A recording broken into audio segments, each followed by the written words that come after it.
प्रिय विद्यार्थियों, वंदे मातरम। मैं संदीप वर्मा आप सभी का भाटिया आश्रम की ऑनलाइन क्लासेस में बहुत बहुत स्वागत करता हूं एवं अभिनंदन करता हूं। आज अपने प्रतिशत के टॉपिक के बारे में ऐसे क्वेश्चनों को जानेंगे जो क्वेश्चन अक्सर पेपर के अंदर पूछे जाते हैं। आय और व्यय पे आधारित क्वेश्चन है। तो आज की क्लास बहुत ही शानदार रहने वाली है और पटवारी के लिए तो ये क्लास है वो रामबाण सिद्ध होगी, क्योंकि आपको भी इस क्लास से अपनी तैयारी परखने का मौका मिलेगा। तो चलिए स्टार्ट करते हैं आज की क्लास। और आज की क्लास का जो पहला जो क्वेश्चन है वो है ये। ए तथा बी की कुल आय 1215 रुपए है। ए ने अपनी आय का 85.5/7% तथा बी ने अपनी आय का 83.1/3% खर्च किया। उनकी बचत का अनुपात 3:4 है। ए तथा बी की पृथक पृथक आय ज्ञात करनी है। ठीक है, तो इस क्वेश्चन को करने का तरीका क्या रहेगा ये अपने को देखना है। तो देखो, सबसे पहले आपको क्या है कि एक छोटी सी बात बताता हूं भी, जो फ्रैक्शन होता है उसको माइनस कैसे करते हैं। जैसे मैं आपको बोलता हूं भी 100 है और 100 में से आपको 91 सही 2/3 माइनस करना है। ठीक है, तो आपकी बड़ी समस्या हो जाएगी। लेकिन मैं आपको एक बात बताता हूं, जब कभी भी आपको ऐसी स्थिति मिले मैथ के अंदर तो उसको घटाना कैसे है, क्योंकि बहुत सारे टॉपिक ऐसे हैं जिसके अंदर मिश्रण का नियम लगता है, एलिगेशन मेथड बोलते हैं। तो उसके अंदर क्या है कि इस टाइप के क्वेश्चन मिल जाते हैं। तो देखो, सबसे पहले क्या करोगे, यहां पे क्या है 91 है। 91 यानी 91 से 2/3 है। ये 91 से क्या है ज्यादा है, लेकिन अपने 91 न घटाकर अपने 92 इसमें से घटा दें तो कितना बचेगा 8। उसके बाद में क्या करना है, 3 और 2 का अंतर 1/, में क्या आएगा 3, ये आ जाएगा। जैसे मैं आपको 100 माइनस 85 सही 5/7 माइनस करूं इसमें से, तो अब 85 नहीं घटाएंगे, अब कितना घटाएंगे इसमें से 86 माइनस करेंगे।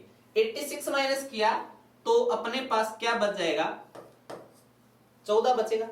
14 और इनका अंतर कितना हो गया 2 और बटा में क्या आ जाएगा 7। ठीक है, अगर मैं 100 में से 83 सही 1/3 माइनस करूं तो आप कितना माइनस करोगे, 84 माइनस करोगे। और 84 माइनस किया तो कितना बच गया 16। 3 और 1 का अंतर 2/3। ठीक है, बस ये बात अगर समझ गए तो इस क्वेश्चन में ज्यादा टाइम नहीं लगेगा। देखो, मैंने बोला भी ए और बी की कुल आय दी हुई है 1215। ए ने अपनी आय का 85 सही 5/7% और बी अपनी आय का 83 सही 1/3% खर्च करता है। खर्च करता है तो बचत कितनी करता है, तो आप बोलोगे ए अपनी आय का इतना खर्च करता है तो 100 में से 85 सही 5/7 माइनस करूंगा।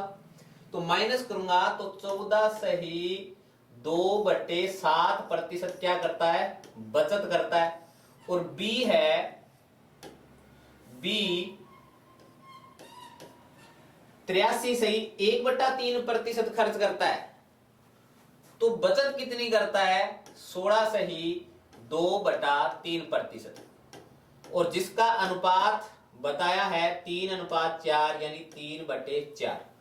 अगर सिंपल सी संख्या होती है 70% खर्च करता है तो 30% क्या करता है, बचत करता। 60% खर्च करता है तो बचत कितनी करता, माइनस कर देते यानी 40%। ठीक है, इसी प्रकार मैंने यहां माइनस किया। अब देखो 14 से 2/7 की जो फ्रैक्शन वैल्यू होती है वो होती है 1/7 और इसका मान कितना होता है 1/6। अब देखो प्रतिशत से प्रतिशत कैंसिल हो गया क्योंकि बटा में 100 आएगा। और इसका मान क्या आ गया, a इंटू 1/7 और b इंटू 1/6 बराबर में 3/4। ठीक है, 6 ऊपर जाएगा 7 नीचे, तो a इंटू 6 b इंटू 7 बराबर में 3/4। ठीक है, तो 3 दूनी 6, तो a बटा b का मान क्या आ गया 7, यहां है 4 दूनी 8, यानी ये आ गया a अनुपात b का मान आ गया 7:8। ठीक है, देखो a और b का जो अनुपात है I का वो आ गया 7:8। ठीक है, अलग अलग ज्ञात करना है, a की I निकालनी है तो a का अनुपात लूंगा मैं और अनुपात आएगा 7 और योग हो जाएगा 7 और 7 14 और 1 15 और इनटू टोटल जो I है वो है 1215। ठीक है, अब काट देते हैं, 15 8 120 और 15 एकम 15, 81 को 7 से गुणा करेंगे, 7 7 8 56, 567 और 567 है जो एक में है, इसका मतलब ए आंसर होगा। बी का मान निकालना है तो 81 को 8 से गुणा कर दो। ठीक है, ये तरीका रहेगा इन क्वेश्चनों को करने का। जब भी आपको ऐसा क्वेश्चन मिले तो आप बस आपको यहां से स्टार्ट करना है और यहां खत्म करना है। नेक्स्ट क्वेश्चन देखो, नेक्स्ट क्वेश्चन है, एक संख्या है, उस संख्या के 38% और उसी संख्या के 22% के बीच का अंतर 3200 है, उस संख्या का 15 सही 1/2% कितना होगा, यानी इतने प्रतिशत आपको ज्ञात करना है। देखो एक संख्या है उसका 38% और उसी का 22% है। अब मैंने कोई संख्या नहीं मानी, मेरे को पता है अभी ये कितना कम है, यानी अंतर है, ये कम ज्यादा अधिक क्या होता है, अंतर होता है। यहां अंतर कितना है, 38 और 22 का अंतर 16% का है, जबकि क्वेश्चन क्या कह रहा है 3200 का अंतर है। आप 1% का मान निकाल लो, 16 दूनी 32। ठीक है, कितने प्रतिशत का मान पूछा है 15.5। अगर 100% का मान पूछे तो 100 से गुणा करते दोनों तरफ, आपको 15.5%, 15 दूनी 30 और 31/2% का मान पूछा है। तो मैंने इस एक को किससे गुणा कर दिया 31/2, तो इसका मतलब इसको भी मैं गुणा करूंगा, क्योंकि जब बराबर का निशान है दोनों तरफ एक की संख्या से गुणा कर सकते हैं। तो 31/2 से गुणा कर दिया, 2 से 2 कैंसिल, आंसर क्या आ गया 3100 आ गया और आंसर होगा इसका ए। ठीक है, नेक्स्ट क्वेश्चन देखो, एक व्यक्ति अपनी आय का 60% खर्च करता है। यदि व्यक्ति की आय 20% बढ़ती है तथा व्यय 20% बढ़ता है तो बचत में परिवर्तन ज्ञात कीजिए। देखो जब भी आय वाले क्वेश्चन मिले आपको तो वो क्या कह रहा है 60% खर्च करता है, यानी क्या मैं इसको बोल सकता हूं कि 3/5 खर्च करता है। अगर 60% खर्च करता है तो मैं ये भी बोल सकता हूं कि 3/5 खर्च करता है। ठीक है, इसका मतलब है कि 5 रुपए आय है, 5 में से 3 रुपए खर्च कर रहा है। तो यहां लिखते हैं आय, और आय बराबर में क्या होता है खर्च प्लस बचत। ठीक है, अगर 5 रुपए आय है, 3 रुपए खर्च किए तो बचत कितनी करेगा 2 रुपए।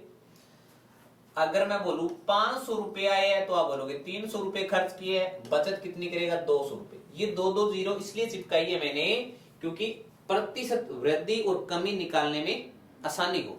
ठीक है, अब देखो आय के अंदर 20% की वृद्धि कर रहे हैं और 500 का 20% 100 रुपए हो गया। 500 का 20% 100 रुपए, तो अब आय कितनी होगी तो आप बोलोगे 600 रुपए होगी। इसमें भी 20% की वृद्धि है। 300 का 20%, 2 जीरो से कट के 20 30 60, 360 रुपए, 60 रुपए की वृद्धि होगी। जब 600 रुपए आय है और 360 रुपए आपने खर्च किए तो बचत कितनी की 240 रुपए की। तो देखो ₹200 पहले बचत थी, अब 240 है, कितने की बचत की, यानी बचत में वृद्धि की, 200 से 240, ₹40 में वृद्धि हुई है। और प्रतिशत ज्ञात करेंगे तो प्रारंभिक मान 200 इंटू में 100, और आपका आंसर आ जाएगा 20% की वृद्धि, और 20% इंक्रीज लिखा हुआ है, सी आंसर होगा।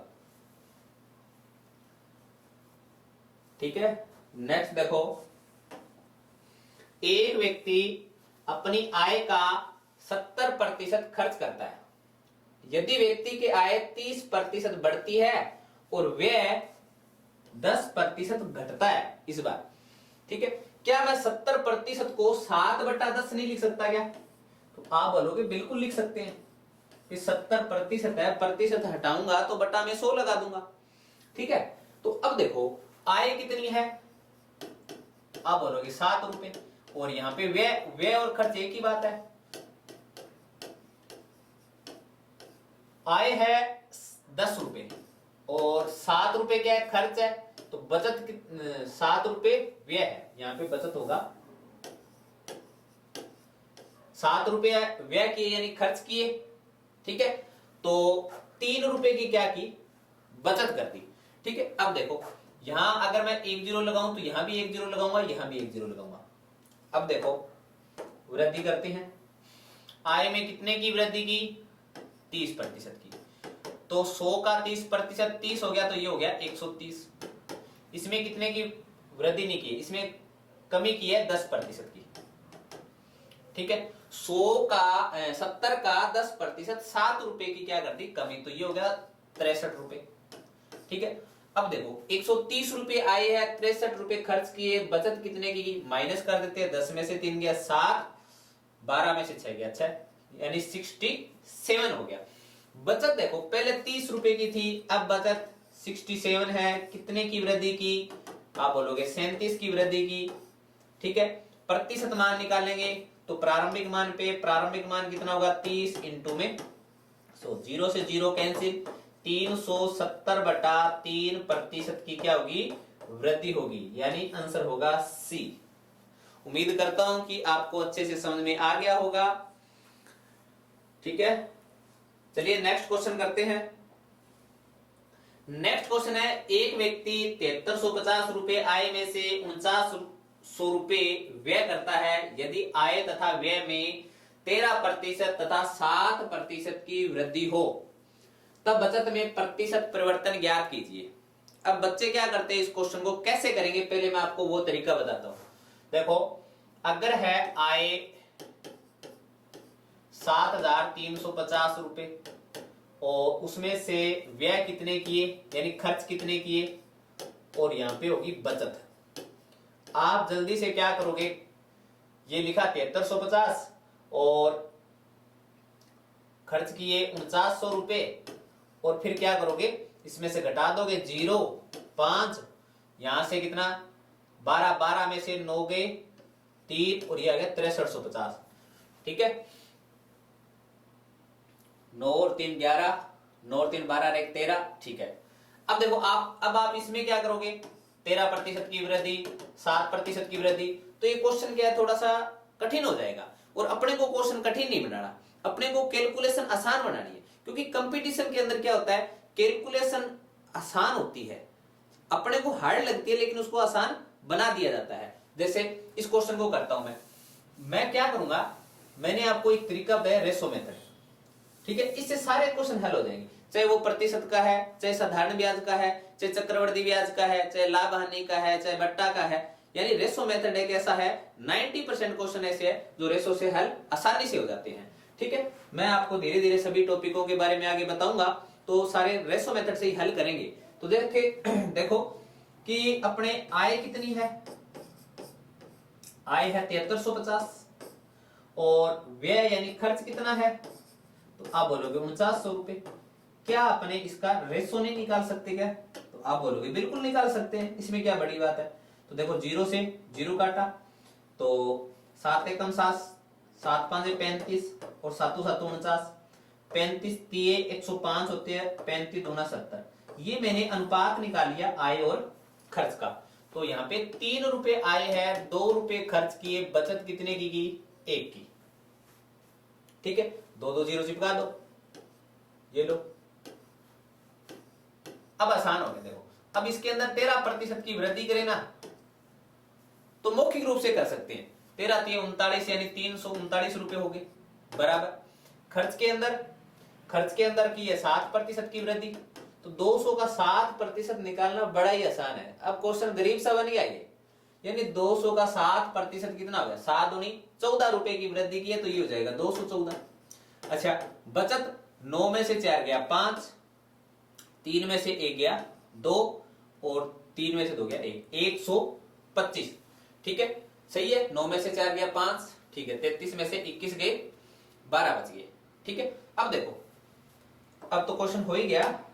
100 रुपए बचत है, 125 अब बचत है, बचत में वृद्धि कितने की, 25 की। 100 पे तो 25% की वृद्धि, यानी डी आंसर होगा। देखो डिक्रीज का मतलब कमी है, इंक्रीज का मतलब वृद्धि है। ठीक है, तो आय और व्यय के क्वेश्चनों को इस प्रकार हल करोगे तो क्वेश्चन बिल्कुल आसान होगा और सही होगा। क्योंकि लॉन्ग मेथड अगर आप अपनाओगे तो उससे क्या होता है, एक आधी हंसी इधर उधर रख के छोड़ देते हैं, बाद में भूल जाते हैं। उससे क्या है, क्वेश्चन के गलत होने की जो संभावना होती है वो ज्यादा होती है। चलिए नेक्स्ट क्वेश्चन करते हैं। और नेक्स्ट क्वेश्चन है ये रहा, जो पहला क्वेश्चन करवाया है ना मैंने, सेम वैसा ही क्वेश्चन है। ठीक है, बड़ा ही सिंपल सा और सुंदर सा क्वेश्चन है। तो चलिए स्टार्ट करते हैं, और मैं उम्मीद करता हूं कि यह क्वेश्चन आप भी कर पाओगे। ए और बी की बचत दी है, ए और बी की कुल आय दी है 1500 रुपए। ए ने अपनी आय का 90% और बी ने अपनी आय का 80% खर्च किया है। उनकी बचत का अनुपात 3:4 है, तो उनकी पृथक आय ज्ञात कीजिए। ठीक है, तो देखो मैं वही तरीका दूंगा, ए और बी।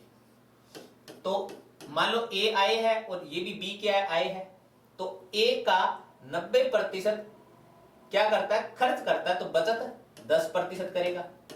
और बी है 80% खर्च करता है, तो बचत 20% करेगा। ये बचत आ गई, यानी ए को आय माना, इसका 10% निकालिए, बी को आय माना, बी का 20% निकालिए, तो जो बचत का अनुपात है वो 3:4 है, यानी 3/4। ठीक है, और क्वेश्चन आसान हो गया। अब क्या करना है, ए और बी का अनुपात निकालना है और 1500 में बांटना है। तो देखो प्रतिशत से तो प्रतिशत कट जाएगा, 0 से 0, तो a बटा b है जिसका मान आ गया 3 दूनी 6/4 गुणा किया, यानी 3/2, यानी a और b का जो अनुपात आया है अपने पास 3:2 आ गया। a की आय ज्ञात करूं मैं 3/5 इंटू टोटल 1500 रुपए है, 5 तिये 15, 3 तिये 9, ये हो जाएगा 900 रुपए। ठीक है, अब ए का निकालिए तो बी का तो पता ही चल गया 600 होगा, क्योंकि दोनों का योग है वो 1500 रुपए है। ठीक है, ये भी अच्छा क्वेश्चन था, पेपर में आया हुआ था। नेक्स्ट देखो, गुलिया के परिवार के खर्च व बचत का अनुपात 5:3 है।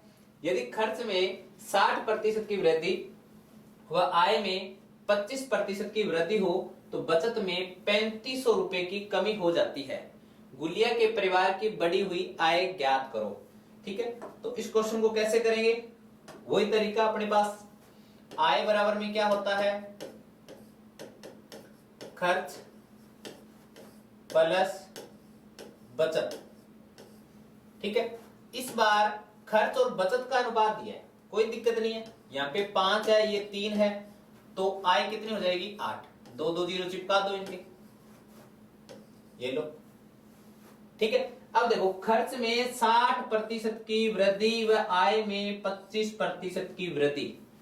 खर्च में 60% की वृद्धि करें तो क्या करेंगे, आय में 25, अच्छा ठीक है, 60% की वृद्धि और आय में 25% की वृद्धि यहां करना है। ठीक है, तो देखो 800 का 25%, 25 8 200, 1000 रुपए क्या होगी आय होगी। 500 का 60%, 6 5 30 खर्च में। ठीक है, खर्च में कितनी होगी, 0 से 0, 6 5 30, 800 रुपए हो गए। 500 का 60% ज्ञात करेंगे तो 6 5 30, 300 रुपए की वृद्धि होगी। पहले खर्च 500 रुपए था, अब 800 हो गया। तो मेरे को बचत बता सकते हो आप, बचत कितनी होगी। जब 800 रुपए आए थे, 500 रुपए खर्च कर रहे थे, 300 रुपए की बचत हुई। अब 1000 रुपए आए हैं, 800 रुपए खर्च कर रहे हैं, तो 200 रुपए की क्या कर रहे हैं, बचत कर रहे हैं। बचत में कितने की कमी हुई, आप बोलोगे 100 की। क्वेश्चन में क्या बता रहा है, 3500 रुपए की कमी हुई है। 2 0 से 2 0, 1 का मान क्या आ गया, 35। मान निकालना है आपको गुलिया के परिवार की बढ़ी हुई आय, और बढ़ी हुई आय कितनी है, 1000। 1000 का मान निकालना है, 1000 से गुणा कर देंगे और आंसर आ जाएगा आपका 35,000।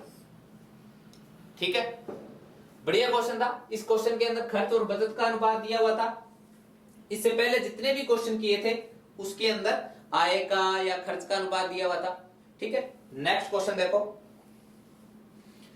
चावल की कीमत 15 से 15% बढ़ा दी जाती है, फिर इसे 30 पैसे कम कर दिया जाता है, तो कीमत में कुल कितने प्रतिशत की वृद्धि होगी। सिंपल सा क्वेश्चन है एकदम। पहले मूल्य था 15 रुपए, बाद में 15% बढ़ा दिया। अब देखो 15 का 15% 2.25 रुपए बढ़ा दिया। कैसे निकाला, क्योंकि 15 का 15 से गुणा करेंगे 225 और बटा में 100 है तो 2.25 रुपए। ठीक है, अब मूल्य कितना हो गया, 15 और 2 17.25 रुपए हो गया। ठीक है, फिर इसे 30 पैसे कम कर दिया।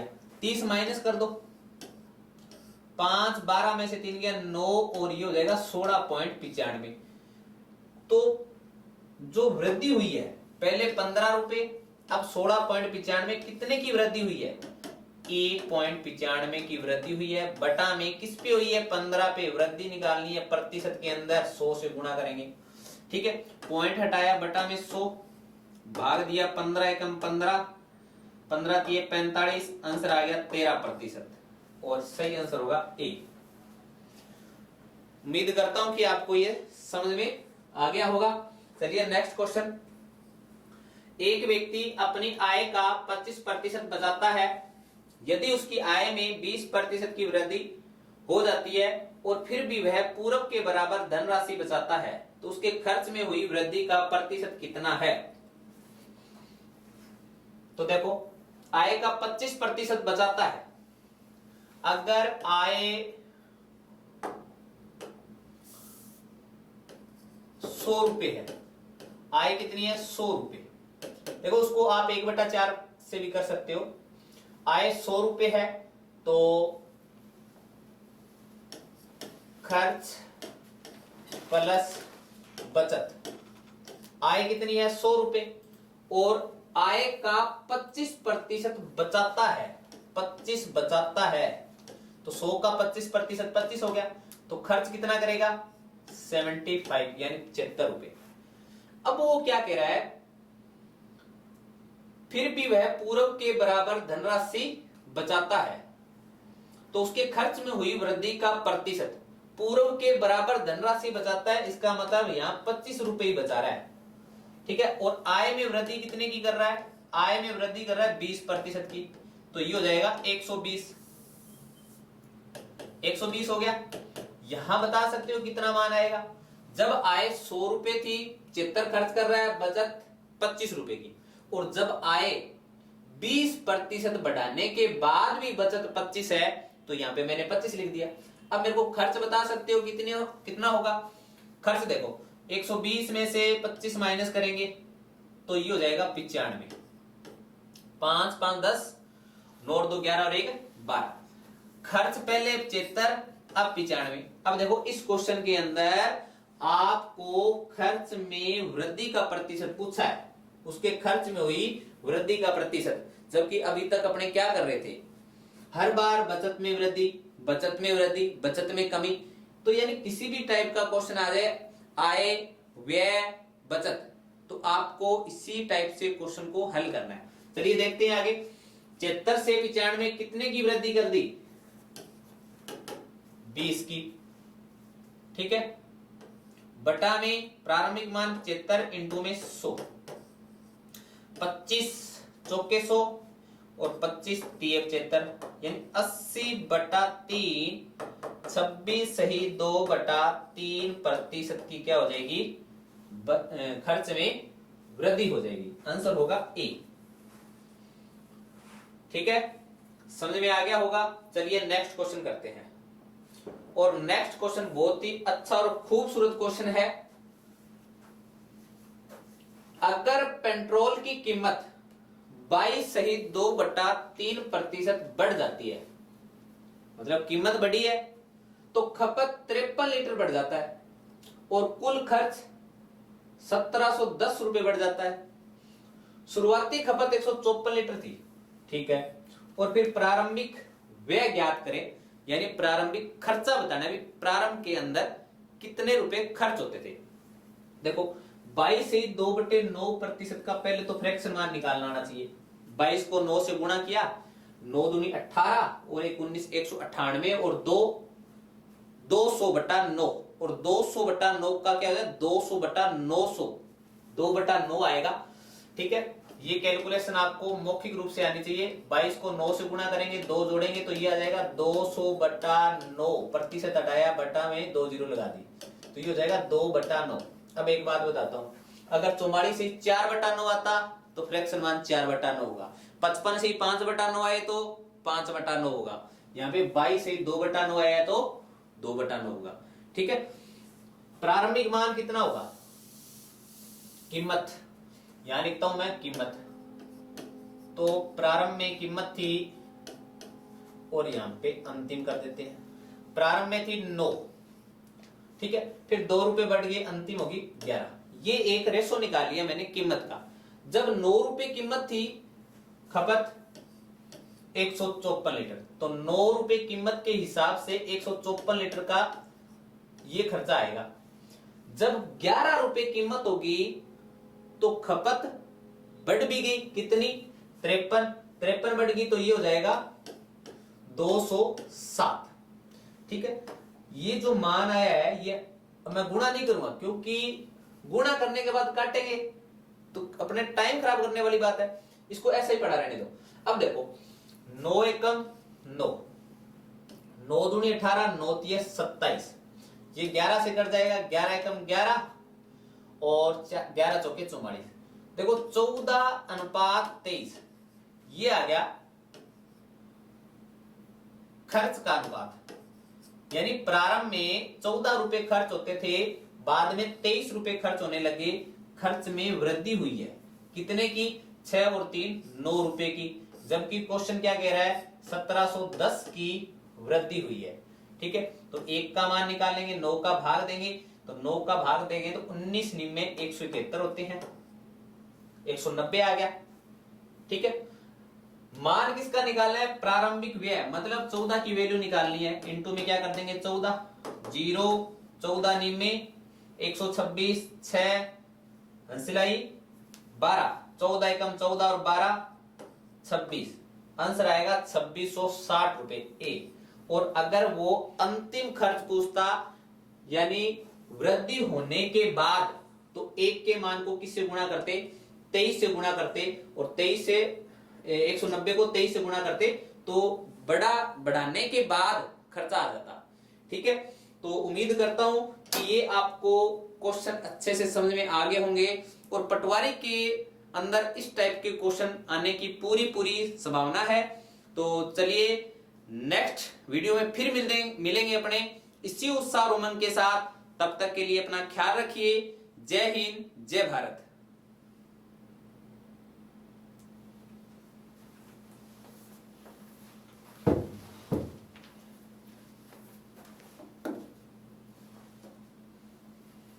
फोटो खींचनी है, प्रतिशत 1 नंबर पे